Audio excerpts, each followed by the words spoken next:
तो आज हम देखेंगे बिजली के मेन प्रोग्रेशन इलेक्ट्रिक उपकरण एमसीबी के विषय में जानेंगे। इसके विषय में एमसीबी का विभाग क्या है और उसका काम क्या है, और ईएलसीबी का विभाग क्या है और उसका काम क्या है, और आरसीसीबी क्या होता है, आरसीसीबी का अर्थ क्या है, और एमसीसीबी क्या होता है, एमसीसीबी। तो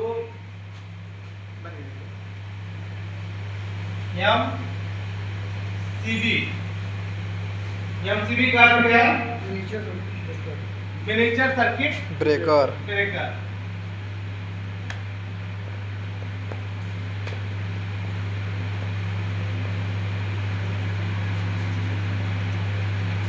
लिख लो ईएलसीबी का अर्थ क्या है, ELCB earth link circuit breaker.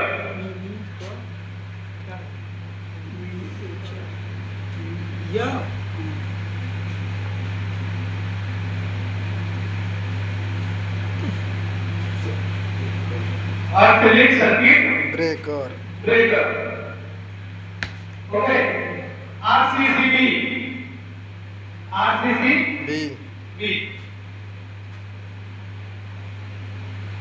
MCCB देखो,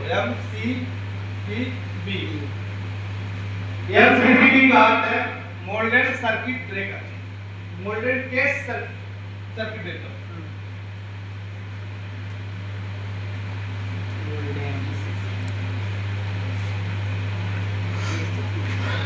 मोल्डेड केस सर्किट ब्रेकर।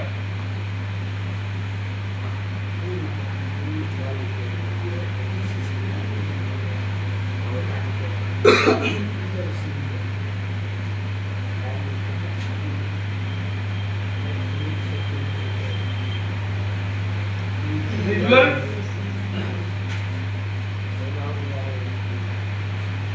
और RCCB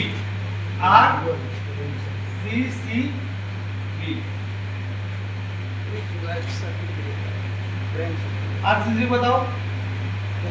visual current circuit, visual current circuit, visual current circuit breaker.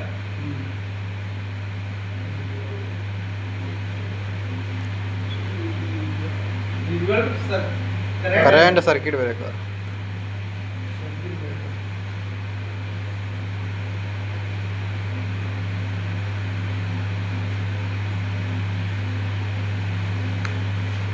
Circuit breaker. तो ये चारों परिपथ जो है कहाँ पे लगाया जाता है, मेन पावर बोर्ड में, मेन पावर जहाँ आता है। एमसीबी का पूर्ण मिनिएचर सर्किट ब्रेकर क्या क्या काम करता है, अधिक एम्पियर लोड क्षमता, जैसे व्यक्ति का उठाने की क्षमता है 5 किलो और उठा पर आए कितना 10 किलो। अधिक लोड से तो ओवरहीट होगा, और अधिक लोड देने पर ओवरहीट होने के बाद क्या हो जाएगा, हमारे इलेक्ट्रिकल उपकरण शॉर्ट सर्किट होने की संभावना है।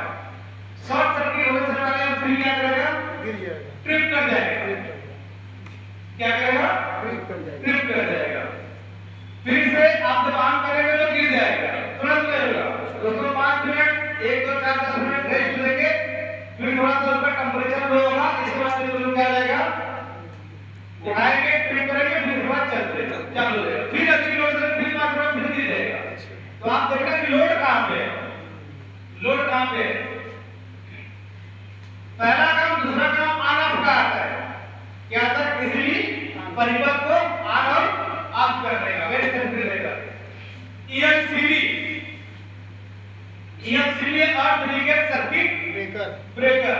ये ऐसा इक्विपमेंट है कि किसी भी व्यक्ति को, किसी पर्सन को लाइट के अटैच में आया, वोल्टेज करंट के अटैच में आया, वो ट्रिप कर जाएगा। क्या हो जाएगा, ट्रिप कर जाएगा। समझ नहीं, जैसे ही बंदा पावर सप्लाई से अटैच हुआ, जैसे बंदा पावर सप्लाई से अटैच हुआ, वैसे तुरंत अर्थ विस्तार में जाते ही वो क्या हो जाएगा,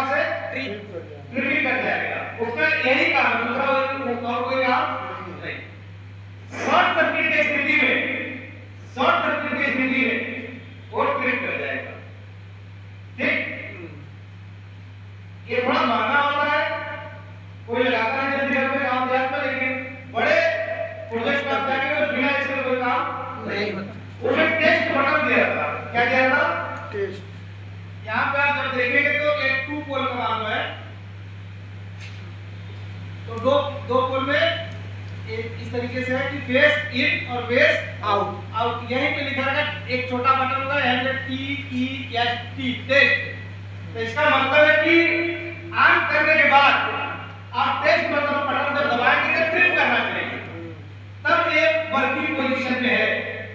और अगर कोई ट्रिप करने के बाद ये पुश करने के बाद बटन टेस्ट वाला TST टेस्ट वाला बटन पुश करते हैं और ये ट्रिपिंग नहीं करता है, तो ये किसी नॉट वर्किंग, ये काम नहीं करेगा। जब आप पावर सप्लाई में कोई बंदा चिपक जाएगा, मर जाएगा, लेकिन ये ट्रिपिंग नहीं करेगा। इसलिए हर एक मंथली बड़े प्रोजेक्ट में हर एक मंथली हर एक बिल्डिंग का हर एक पैनल का EMCB टेस्ट करने का प्लानिंग होता है।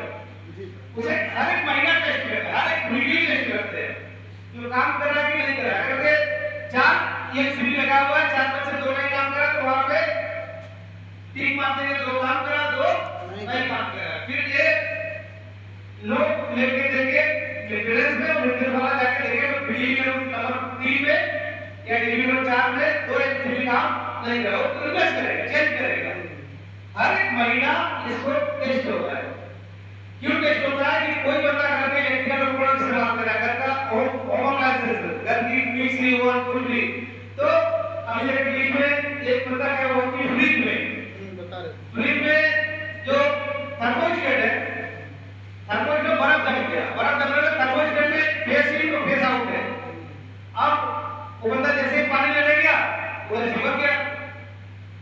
अब लोग यही सोचे कि करंट आया तो आया कहां से, लोग यही सोच रहे करंट आया तो आया कहां से, लेकिन थर्मोस्टेट का जो नोज होता है वो कूल सिस्टम जो होता है वो फ्रीजर के साथ टच होता है। किसके साथ टच होता है? फ्रीजर के साथ। फ्रीजर के साथ। अगर फ्रीजर के साथ टच है तो वो ऑटोमेटिक पूरे फ्रिज में पावर सप्लाई होता है। नीचे शोर लगाया फिर भी पावर सप्लाई को दौड़ेगा, क्योंकि आपको पानी से पावर मिल रहा है, आपका शरीर में प्रकार का चालक है। अगर EMCB लगा होता तो बंदे की जान जाने से बच जाता। जैसे बंदा इसके टच करता है EMCB पावर कट करता है और फ्रिज पावर कट हो जाता है, और फ्रिज पावर कट होने के बाद बंदा पीछे गिर जाता है। EMCB एक प्रकार का सेफ्टी डिवाइस है, EMCB या सेफ्टी डिवाइस है। ये आता है 40 एम्पीयर से चालू होता है, 40 एम्पीयर, 63 एम्पीयर और 100 एम्पीयर। सिंगल फेस और 3 फेस में दोनों उपलब्ध है। सिंगल फेस में आता है एक न्यूट्रल एक फेस इन और एक न्यूट्रल एक फेस आउट। 3 फेस में आता है ऐसे आता है, यहाँ पे 4 टर्मिनल होंगे। कितना टर्मिनल होंगे? 4 टर्मिनल, रेड व्हाइट ब्लू और L1, L2, L3, L1, L2, L3। तो ये आउट हो गया, क्या हो गया? आउट। और ये क्या हो गया? इन। यहाँ भी टेस्ट दिया होगा, TEST टेस्ट। ये भी टेस्ट होता है, सेम प्रक्रिया, सिंगल फेस और 3 फेस। ये जो 2 वोल्ट का है सिंगल फेस 220 वोल्ट में ऑपरेट करता है, कितना वोल्ट पे? 220 वोल्ट पे। लेकिन ये 3 फेस 440 वोल्ट पे, कितने वोल्ट में? 440 वोल्ट। सेम सेफ्टी डिवाइस जैसे काम करना वैसे ही काम करेगा। हाँ, सिंगल फेस घर में ज्यादातर लोग सिंगल फेस इस्तेमाल करते हैं, बड़े फैक्ट्री के माध्यम से काम कर देते हैं या बड़े बिल्डिंगों में 3 फेस का इस्तेमाल करते हैं, क्योंकि लोड को डिवाइस करते हैं, लोड को क्या करते हैं? बांटते हैं। क्योंकि सिंगल फेस में 3000 वाट लोड दे सकते हैं, इसके ऊपर आप देंगे तो फ्रीक्वेंसी दबेगा। समझ में बात? सिंगल फेस में जब आप लोड देंगे तो 3000 वाट, कितना? 3000 वाट से अधिक लोड जैसे आप देंगे वो चार्ज चाहिए, आपके घर का लोड आ जाए तो 3 फेस में जाना पड़ेगा आपको। कितना जाना पड़ेगा? 3 फेस। 3 फेस। LCD में समझ में आया? कोई डाउट है? MCCB moulded case circuit breaker, ये 100 एम्पीयर के ऊपर क्या है 100 एम्पियर का ऊपर। ये ऑन ऑफ के पोजीशन में पहला काम करेगा। दूसरा काम करेगा हाई एम्पियर लोड।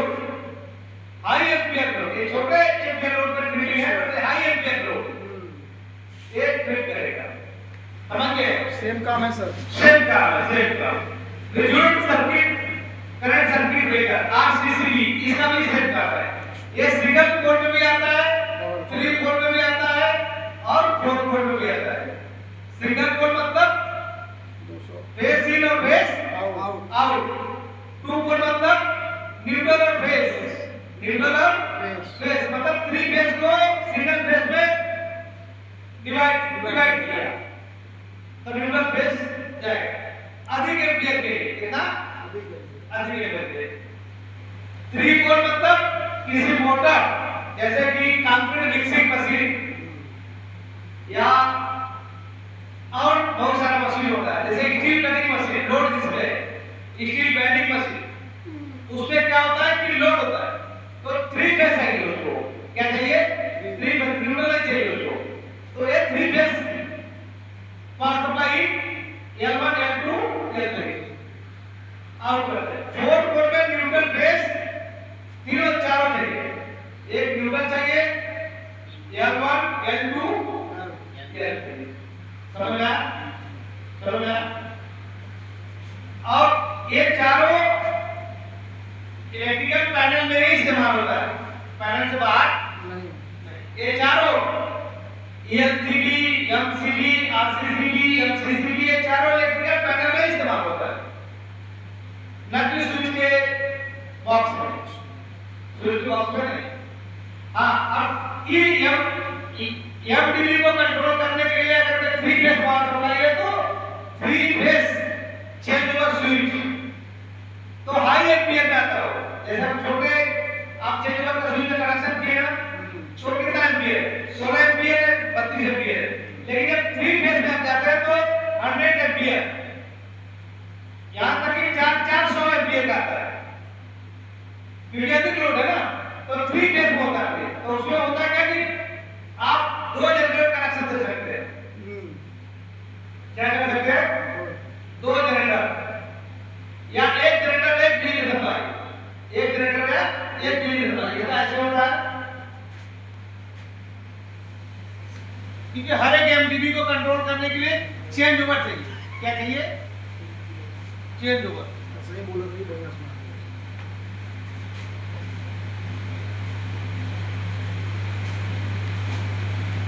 क्या बोले? ऐसे सर बढ़िया सुना।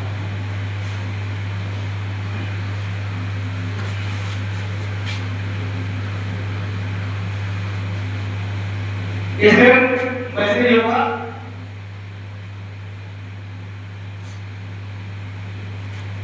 One, 2, 3, 4. 1, 2, 3, 4. 1, 2, 3, 4.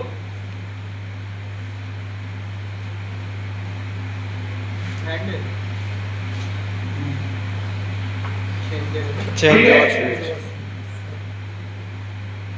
एक पावर सप्लाई यहाँ पे न्यूट्रल है, यहाँ पे L1, L2, L3। ये मैनुअली चेंज ओवर है, ऑटोमेटिकली नहीं है। ऑटोमेटिकली किससे काम करता है? रिले पे। किससे काम करता है? रिले पे। तो L1, L2, L3 ये 3 हो गया।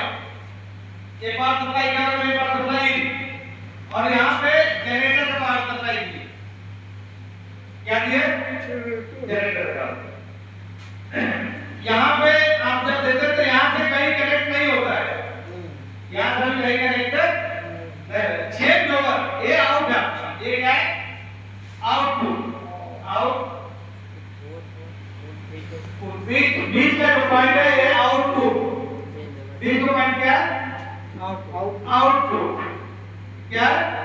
आउटपुट मतलब जैसे ही चेंज ओवर नीचे करेंगे ये इसके टच में आ जाएगा और ये मेन पावर सप्लाई में काम करना चालू करेगा। किसमें काम करना चालू है? Main power supply. और जैसे ही आप मेन पावर सप्लाई कर दिया और आपको जनरेटर चाहिए तो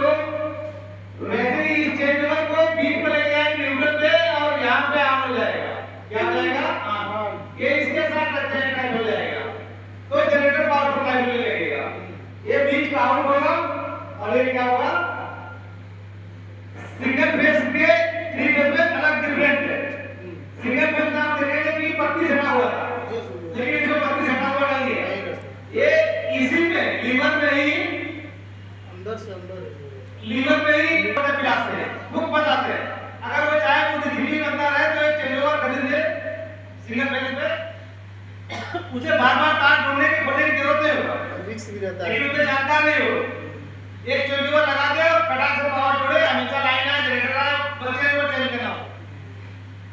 नहीं तो और बढ़िया तरीके से काम करना चाहे बंदा तो एक ऑटोमेटिक चेंज ओवर ले ले। हाँ, आपको कुछ नहीं करना है, डायरेक्ट एक बार पावर सप्लाई देती है रिले काम करे, आपको उसका कुछ नहीं करना, ऑटोमेटिक चेंज ओवर में कुछ नहीं करना, रिले काम करता है। जैसे अभी ऐसा सिस्टम आया कि ऑटोमेटिक जनरेटर भी चालू हो रहा है और ऑटोमेटिक जनरेटर भी बंद हो रहा है। ये कौन कर रहा है? रिले। कौन काम कर रहा है? रिले। रिले। रिले कॉन्सेप्ट में बताऊंगा रिले कैसे काम करता है। मैं एक डेमो आपको बता रहा है कि अभी जनरेटर चालू करने के लिए बंदा नहीं चाहिए। बड़ी-बड़ी कंपनियों में, बड़ी-बड़ी कारखानों में, बड़े-बड़े सोसाइटियों में भी यही सिस्टम हो गया। एक चेंज ओवर लगा दिया ऑटोमेटिक वाला, लाइन कब आया और कब गया पता नहीं चलेगा आपको। एक सेकंड में जैसे इधर से लाइन कट हुआ वो रिले तुरंत काम करेगा जनरेटर और तुरंत जनरेटर चालू होकर power supply automatic relay generator को पावर देने लगेगा। जैसे मेन पावर सप्लाई आया, जैसे मेन पावर सप्लाई आया वैसे जनरेटर ऑटोमेटिक बंद हो जाएगा और मेन पावर सप्लाई का रिले स्टार्ट करेगा और चालू हो जाएगा। ये सिस्टम है और ये सिस्टम बनाने में बहुत बड़ा खर्चा भी नहीं है। आप ये जो चेंज ओवर देख रहे हैं ये चेंज ओवर मैनुअली है, मतलब ये बंदा हाथ से ऑन ऑफ करेगा, लेकिन वो रिले कर रहा है। कौन कर रहा है? रिले। थ्री फेस में भी ऐसा ही सिस्टम, थ्री फेस में भी ऐसा ही सिस्टम है। Change over switch sir change over कितने प्रकार के होते हैं? अभी दो प्रकार के, एक ऑटोमेटिक एक मैनुअल। 2 पोल और 4 पोल। दो प्रकार के चेंज ओवर है, पहला सिंगल फेस और दूसरा थ्री फेस। सिंगल फेस में दो कैटेगरी है, एक रिले ऑटोमेटिकली और एक मैनुअली। थ्री फेस में भी ऑटोमेटिकली और मैनुअली। समझ गए? समझ गया? Okay done.